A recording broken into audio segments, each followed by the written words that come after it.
আমি সত্যি অন্যায় করেছি। তুমি আমার এগেইনস্টে যা যা অভিযোগ এনেছো সব সত্যি। আমি সত্যি চাইনি আমার কাকু তোমার সঙ্গে সংসার করুক।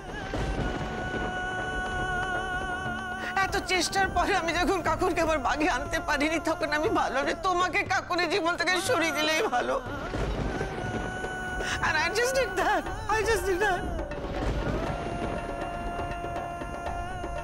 আমার কাকুর এতে কোনো দোষ নেই, ওর কোনো দোষ নেই।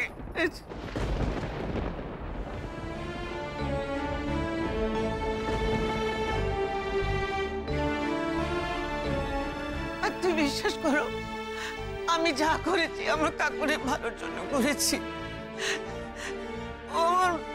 আমি শুধু ওর ছোট করেছি। কখনো না। তুমি নিজের সম্মান, নিজের স্ট্যাটাস বজায় রাখার জন্য এটা করেছো।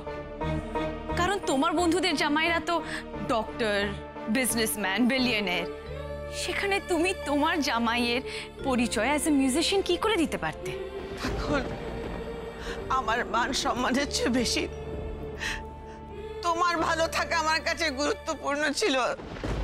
I wanted you to be happy.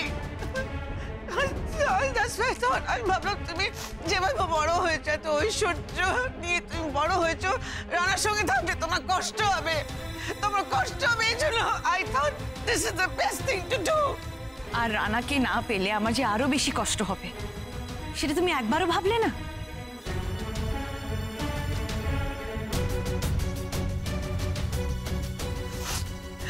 সেখানে তো আমি ভুল করে ফেলেছি কাকুর।